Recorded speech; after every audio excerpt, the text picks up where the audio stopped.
بسم الله الرحمن الرحيم. السلام عليكم ورحمة الله وبركاته.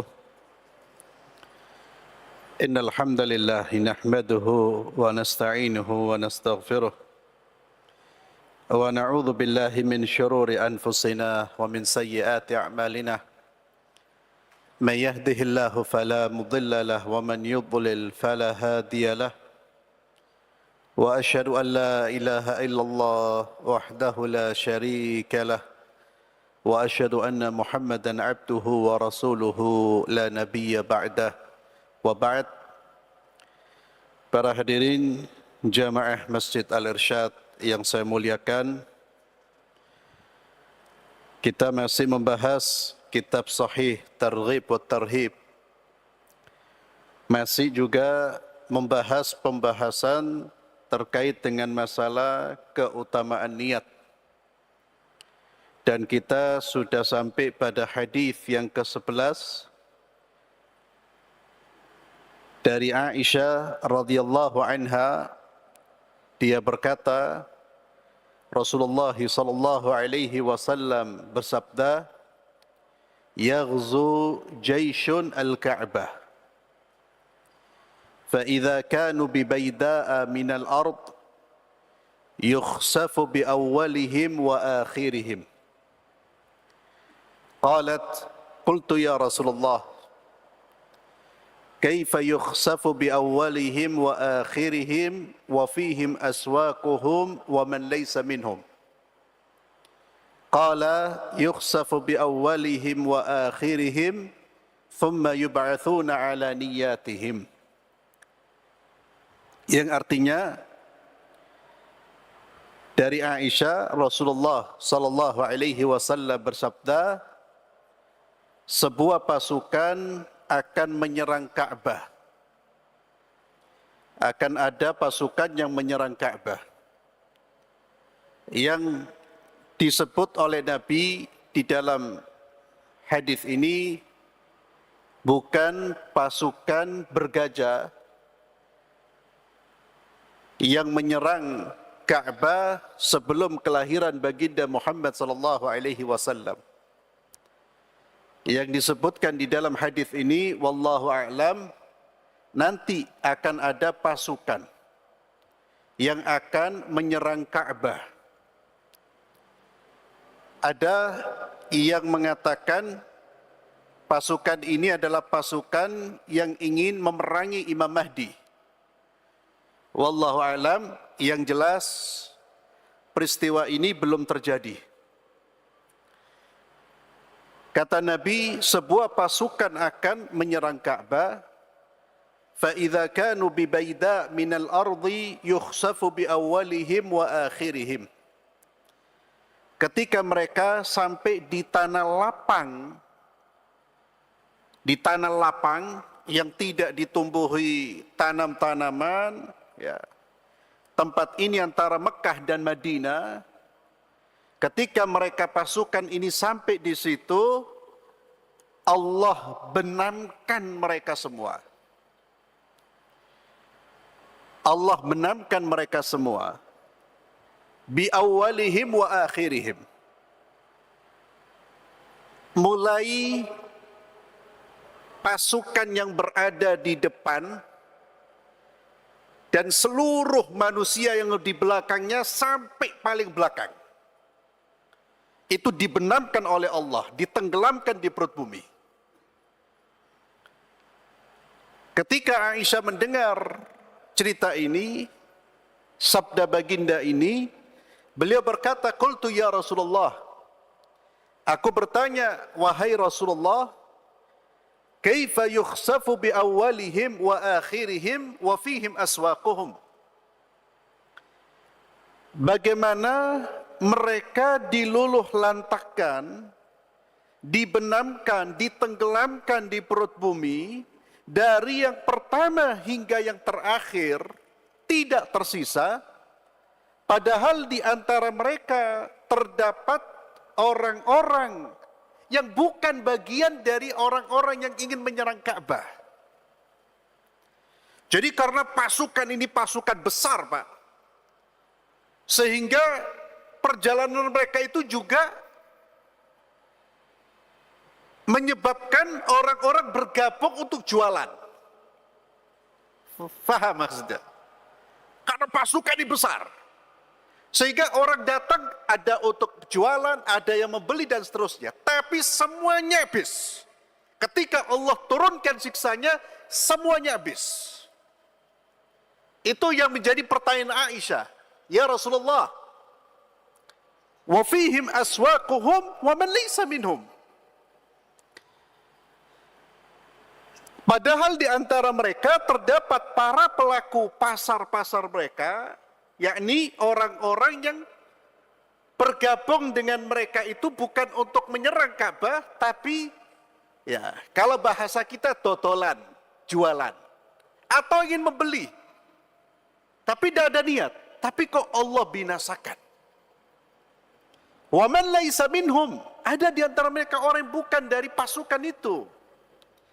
Nabi SAW bersabda, yukhsafu bi awalihim wa akhirihim, thumma yub'athuna ala niyatihim. Mereka dibinasakan, ditenggelamkan. Khasaf itu Pak, ditenggelamkan di perut bumi. Seperti longsor mungkin. Mereka semua ditenggelamkan, tidak tersisa dari mereka, dan Allah tidak menyisakan dan tidak memilih siapa yang mau menyerang, siapa yang tidak menyerang. Semuanya ditenggelamkan ketika siksa itu datang. Tapi di hari kiamat mereka dibangkitkan berdasarkan niat-niat mereka. Siapa yang niatnya menyerang, maka ya dibangkitkan sebagai musuh-musuh Allah. Mereka yang di situ tidak niat menyerang dibangkitkan bukan dari mereka. Jadi dipisahkan berdasarkan niat mereka. Tapi di dunia ketika siksa turun, siksa itu tidak memilih siapa yang niatnya baik, siapa yang tidak. Turun maka mengenai semuanya. Ikhwani fillah azzalallahu wa iyyakum. Pelajaran dari hadis ini, yang pertama, tahdzir, peringatan keras agar kita tidak menemani para pelaku maksiat dan orang-orang zalim, agar kita tidak terkena musibah yang Allah timpakan kepada mereka. Ketika Allah menimpakan musibah kepada ahli zalim, orang-orang bermaksiat, maka ketika musibah itu turun, musibah itu tidak pilih-pilih Pak. Maka jangan temani mereka. Tahdzir dari berkawan dengan orang-orang zalim, ahli ma'asi, agar kita tidak terkena musibah yang Allah timpakan kepada mereka. Demikian pula peringatan bagi kita agar tidak memperbanyak jumlah pelaku kemaksiatan. Walaupun kita bergabung bukan untuk berbuat seperti mereka, tapi ketika kita menyatu dengan mereka, minimal itu memperbanyak jumlah mereka. Minimal itu memperlihatkan kuantitas yang semakin banyak. Maka seorang muslim, dia hendaknya memisahkan diri dari kelompok-kelompok orang-orang yang berperilaku zalim, aniaya. Jangan bergaul dengan mereka. Ketika azab datang, maka azab itu akan menyisir, akan meratakan semua orang-orang yang ada di situ. Kemudian hadis ini terkait dengan bab yang kita bahas, masalah niat. Maka di hari kiamat, walaupun orang itu meninggal di tempat disiksanya orang-orang yang zalim, tapi dia di hari kiamat bisa selamat kalau dia berada di tempat tersebut bukan untuk membantu kezaliman, untuk menguatkan kezaliman, tapi dia hanya sekedar lewat. Atau mungkin pas sekedar datang ke situ tanpa ada niat untuk melakukan kezaliman. Maka di hari kiamat nanti dipisahkan. Ya. Ketika Allah menghancurkan satu negeri umpamanya, membinasakan satu negeri, satu daerah, itu yang binasa ya orang fasiknya, juga ada orang-orang baiknya. Dipisahkan nanti di hari kiamat. Kemudian hadis yang ke-12 dari Anas bin Malik radhiyallahu anhu, dia berkata, kami pulang dari perang Tabuk bersama dengan Rasulullah sallallahu alaihi wasallam. Ketika dalam perjalanan pulang, beliau bersabda, "Inna aqwaman khalfana bil Madinah, ma salakna syi'ban wala wadiyan illa wa hum ma'ana, habasahumul marad, habasahumul udhur." Diriwayatkan oleh Al-Bukhari dan Abi Dawud, Nabi SAW bersabda, "Laqad taraktum bil Madinah aqwaman, ma sirtum masira wala anfaqtum min nafaqatin wala qata'tum min wadin illa wa hum ma'akum fih." Qalu ya Rasulullah, wa kaifa yakununa ma'ana wa hum bil Madinah? Faqala habasahumul marad. Perhatikan, ini juga menunjukkan fadilah dari orang-orang yang sudah punya niat sungguh-sungguh, niat yang kuat untuk beramal.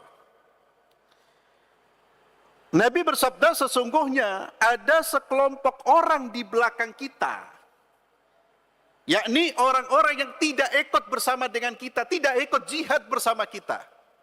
Mereka berada di Madinah, tidak berangkat jihad. Di mana kita tidak melewati celah-celah di gunung dan tidak pula lembah, kecuali mereka membersamai kita. Mereka di mana? Di Madinah. Tapi seolah-olah mereka ini sedang membersamai kita. Mereka terhalang, tidak ikut serta dengan kita karena udzur. Di dalam riwayat yang lain disebutkan, sungguh kalian telah meninggalkan di Madinah suatu kaum di mana kalian tidak menempuh suatu jalan, tidak menafkahkan suatu nafkah, dan tidak melewati lembah kecuali mereka bersama kalian. Semua yang kalian lakukan itu, mereka-mereka yang tidak ikut serta dengan kalian saat secara fisik mereka tidak bersama dengan kalian, tapi mereka membersamai pahala kalian. Para sahabat bertanya, ya Rasulullah, bagaimana mereka bersama kami sementara mereka di Madinah? Nabi SAW menjawab, mereka di Madinah karena terhalangi, tidak ikut serta jihad, disebabkan oleh sakit yang mereka derita. Apa pesannya ikhwan? Jelas. Orang yang sudah punya niat untuk berjihad fisabilillah, dia sudah persiapkan perlengkapannya, dia sudah betul-betul bertekad untuk berangkat, tiba-tiba datang uzur, diberi penyakit oleh Allah. Penyakit yang memang tidak bisa membuat dia berangkat. Bukan penyakit gatal di kulit. Namun penyakit yang memang tidak bisa dia berangkat jihad fisabilillah. Maka orang seperti ini, Pak, sudah diberi balasan seperti orang yang berjihad. Dari mana? Niat. Maka kalau ada saudara-saudara kita mau umroh, sudah bayar, sudah persiapan, tiba-tiba Allah uji dengan penyakit, tak jadi berangkat. Jangan sedih. Ya bolehlah sedih, tapi jangan berlarut-larut. Kenapa? Allah sudah beri balasannya. Kalau dia meninggal, Allah sudah beri balasan seperti dia umroh. Dia mendapatkan balasan seperti mereka-mereka yang secara fisik berada di Mekah dan Madinah. Dia orang ini membersamai mereka. Dengan apa? Niatnya. Orang sudah bayar untuk melaksanakan ibadah haji. Sudah bayar. Itu berarti sudah niat sungguh-sungguh. Ya. Berbeda dengan orang yang ucapannya, saya pengen haji tapi tidak ada usaha. Tak nabung. Tidak cari cara. Ya Allah yang maha tahu siapa yang sungguh-sungguh niatnya, siapa yang hanya kalam fadhi. Ya. Kalam fadhi itu kalam tok. Kalau bahasa kita itu kalam tok. Tok itu artinya apa? Hanya ngomong tok. Omongannya itu hanya di lisan, bukan bersumber dari keinginan kuat dari hati, Pak. Kalau orang punya keinginan, dia akan berpikir, dia akan berupaya. Minimal dia sudah menabung. Siapa yang punya niat yang sungguh-sungguh, tekad yang kuat, lalu Allah takdirkan dia tidak berangkat melaksanakan ibadah haji, maka Allah akan berikan pahala seperti orang-orang yang melaksanakan ibadah haji. Allah berikan pahalanya. Itulah ikhwani fillah, maka kita ini kalau belum bisa berbuat kebaikan, maka minimal apa? Niat. Niatkan dengan sungguh-sungguh. Kita belum bisa haji, niatkan. Dan niat yang jujur itu akan terlihat dari apa? Ikhtiar. Niat. Bahkan terkait dengan masalah jihad fisabilillah, Nabi SAW bersabda, "Man mata walam yaghzu walam yuhaddits nafsahu bil ghazw, mata mitatan jahiliyah." Siapa yang mati belum pernah jihad dan tidak ada keinginan untuk jihad, maka mati dalam keadaan matinya seperti bangkainya orang jahiliyah. Berbuat baik saja tidak punya niat, Pak. Maka semua kebaikan itu kalau kita belum melakukan, niatkan. Dan niat itu harus sungguh-sungguh. Insya Allah niat ini akan menyampaikan, ya, akan menyampaikan kita di maqam orang-orang yang sudah beramal. Dan ini juga dikuatkan dengan hadis Nabi Muhammad sallallahu alaihi wasallam, "Man sa'ala Allah syahada bisidqin, ballaghahu Allah manazil syuhada wa in mata ala firashih."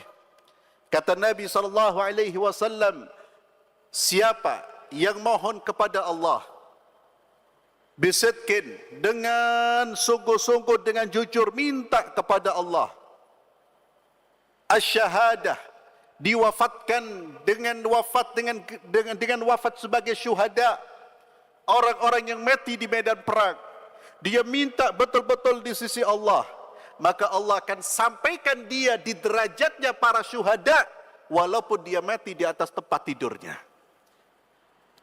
Apa yang menghantarkan dia dari tempat tidurnya menuju makomnya para syuhada? Niat, kejujuran niat yang jujur. Maka ikhwan, apa yang belum bisa kita lakukan, niatkan dulu. Belum bisa haji, niatkan. Belum bisa berkorban, niatkan. Ibadah-ibadah yang biasanya tidak semua orang bisa itu biasanya terkait dengan fulus, terkait dengan harta, niatkan. Termasuk apa yang memang belum bisa kita lakukan karena fisik yang lemah, niatkan. Kita berharap mudah-mudahan fisik saya kembali kuat, saya bisa melaksanakan ibadah kepada Allah Subhanahu wa taala. Dan kalau sudah niat dan terhalang, insya Allah niat itu sudah menyampaikan pahala kita. Kemudian di dalam dan ikhwan fillah, dari hadis 12 ini juga bagaimana seluruh sahabat Rasulullah sallallahu alaihi wasallam mereka adalah para pejuang. Para pejuang semuanya. Yang tidak berjuang pasti karena sakit. Berbeda dengan orang-orang munafik. Munafik tidak akan berjuang dan mereka mengemukakan berbagai macam alasan. Tidak semua sahabat Nabi ulama. Tidak semua sahabat Nabi ulama, tapi semuanya pejuang. Mereka berjuang di jalan Allah Azza wa Jalla. Kemudian di hadis yang ke-13, innama yub'atsun nas ala niyatihim. Manusia hanya dibangkitkan sesuai dengan niat-niat mereka. Termasuk kawan kita, Pak, berangkat haji. Niatnya bukan untuk menjalankan rukun Islam. Niatnya bukan untuk menjalankan kewajiban Islam. Niatnya hanya ingin mendapatkan gelar. Maka dia dibangkitkan dalam kondisi orang-orang yang belum melaksanakan ibadah haji. Walaupun dia sudah haji, bahkan walaupun sudah haji sampai 10 kali. Itulah pentingnya niat, menata niat sebelum beramal. Pastikan ikhwani fillah, niat yang kita lakukan sebelum beramal ini karena Allah. Pastikan itu. Dan menata niat ini perkara yang berat. Perkara yang berat, bukan ringan. Itulah kita selalu berdoa kepada Allah agar diberi keikhlasan. Dan selalu membaca pahala-pahala yang Allah sediakan bagi orang-orang yang berbuat kebaikan. Itu yang terus kita ingat. Termasuk untuk meluruskan niat juga kita membaca ancaman-ancaman bagi orang-orang yang melakukan ibadah bukan karena Allah. Dan itulah pembahasan kita. Targhib wa tarhib. Dorongan dan ancaman. Motivasi dan ancaman. Tata niat kita. Setiap kali kita mau beramal, tanya kepada diri kita, kita berbuat untuk siapa? Saya melakukan amal ini untuk siapa? Apa dorongan yang mendorong saya? Jika kita yakin karena Allah, kita melangkah. Tapi jika bukan karena Allah, berhenti sejenak. Atur atau kondisikan niat kita agar betul-betul karena Allah Subhanahu wa ta'ala. Kemudian di hadis yang ke-14, yuhsyarun nas. Manusia nanti dikumpulkan berdasarkan niat-niat mereka. Ini memperkuat apa yang sudah kita bahas. Kemudian yang ke-15, Abu Hurairah radhiyallahu anhu, beliau berkata, Rasulullah sallallahu alaihi wasallam bersabda, "Inna Allah la yanzuru ila ajsamikum wala ila suwarikum, walakin yanzuru ila qulubikum wa asyara bi usbu'ihi ila sadri wa a'malikum." Sesungguhnya Allah tidak melihat jasmani kalian. Allah tidak melihat rupa-rupa kalian. Artinya Allah tidak memberi balasan berdasarkan jasmani kita, berdasarkan rupa-rupa kita. Allah tidak memasukkan surga orang yang tampangnya ganteng, yang elek dilempar ke neraka, tidak. Tidak ada urusan itu. Atau karena jasmaninya tegap, maka dia diangkat derajatnya. Atau karena hartanya banyak, dia ditinggikan derajatnya. Bukan itu sasaran pandang Allah. Bukan berapa harta kita, bukan seberapa ganteng diri kita, bukan seberapa kuat fisik kita. Namun yang dilihat oleh Allah pertama adalah apa yang kita simpan di dalam hati kita. Niat. Yang pertama kali dilihat oleh Allah, niat. Jika itu yang pertama kali dilihat oleh Allah, maka niat itu yang pertama kali kita pastikan benar. Jangan sampai kita berbohong. Terlihat saleh padahal niat kita busuk. Terlihat baik, niat kita tidak baik. Dan semua akan disingkap di hari kiamat. Dikumpulkan kita bersama para pengkhianat. Walaupun di dunia kita dianggap orang-orang yang lurus, orang-orang yang baik. Niat, Pak. Wa inna allaha yanzuru ila qulubikum. Allah melihat hati-hati kalian. Wa a'malikum. dan amalan-amalan kalian. Di dalam riwayat yang lain ditambahkan wa a'malikum di dalam riwayat Muslim, dan amalan-amalan kalian. Ikhwani fillah azallahu wa iyyakum. Hadis ini juga menjadi landasan pentingnya kita memperhatikan kebersihan hati. Memperhatikan kebersihan hati sebelum kebersihan fisik. Dan hadis ini mendorong kita untuk selalu melihat ulang, mengoreksi, mengevaluasi apa yang kita simpan di dalam hati kita. Bersihkan, keluarkan apa-apa yang membuat Allah murka. Allah melihat. Jangan sampai setiap saat, setiap detik kita dipandang oleh Allah dengan pandangan kemurkaan. Kenapa? Kita menyimpan keburukan. Terlihat saleh di depan manusia, tapi hati menyimpan dendam. Hati menyimpan kebencian. Hati menyimpan kemurkaan terhadap saudara-saudaranya. Terlihat baik, tapi hatinya penuh dengan kebusukan, kedengkian. Inna Allah la yanzur ila suwarikum. Jika hati dan tampilan kita berbeda, yang dinilai oleh Allah hati kita. Saya ulang, tampilannya saleh, tapi hatinya busuk. Menyimpan berbagai macam niat-niat buruk. Riya, sum'ah. Terlihat baik dengan orang padahal penuh dengan kebencian.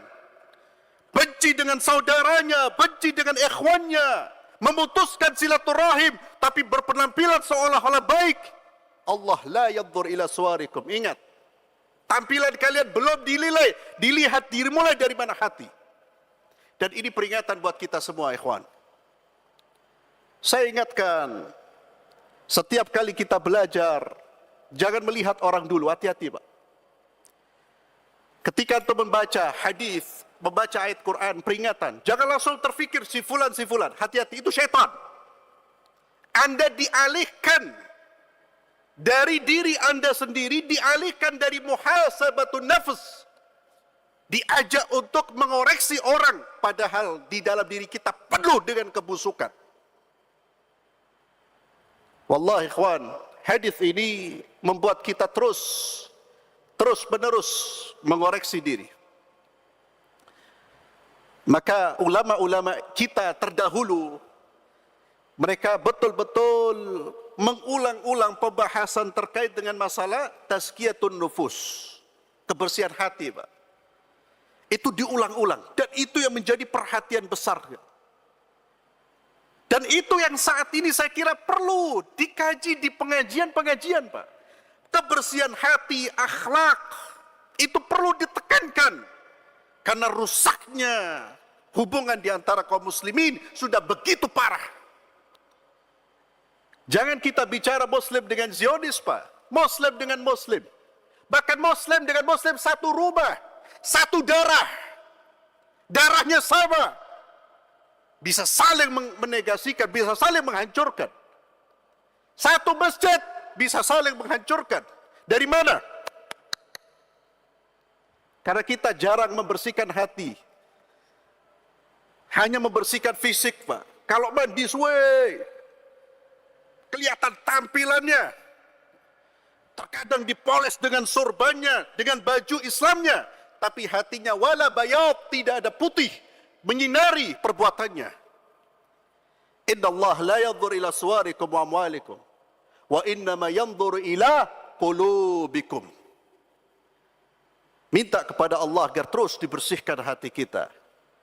Di antara doa yang diajarkan oleh baginda Muhammad sallallahu alaihi wasallam, Allahumma ati nafsi taqwaha wa zakkiha wa anta khairu man zakkaha, anta waliyuha wa maulaha. Allahumma ati nafsi taqwaha. Ya Allah, anugerahkan kepada jiwaku ini ketakwaan. Jiwa. Sebelum fisik, jiwaku berikan ketakwaan, ya Allah. Allahumma ati nafsi taqwaha wa zakkiha wa anta khairu man zakkaha. Dan bersihkan ya Allah, sucikan ya Allah. Dan engkaulah sebaik-baik yang bisa mensucikan hati kita. Anta waliyuha wa maulaha. Maka perhatikan, la yanzur ila suwarik wa amwali wa innama yanzuru ila. Baru hati, baru amal-amal kita, Pak. Dilihat oleh Allah, dinilai oleh Allah. Maka ikhwan, perhatikan niat dan amal kita. Itu yang menjadi sasaran pandang Allah. Silakan fisik dibersihkan. Silakan penampilan dibuat indah. Tapi jangan hanya casing. Tapi hati juga lebih perlu untuk kita percantik, perindah dengan apa dibersihkan, Pak. Ada penyakit-penyakit kebencian, ingat itu syaitan, bersihkan. Tak perlu merasa diri, saya yang paling benar, saya yang paling. Syaitan itu yang membuat Anda merasa saya yang paling. Tunduk kepada kebenaran, tunduk kepada hadis. Bagaimana Nabi SAW mengingatkan kepada kita untuk terus menjaga hati kita, karena hati itu yang nanti akan mendorong kita melakukan perbuatan-perbuatan. Inna fil jasadi mudghah, idza saluhat saluhal jasadu kulluh, wa idza fasada fasadal jasadu kulluh, ala wahiyal qalb, atau kama qala sallallahu alaihi wasallam.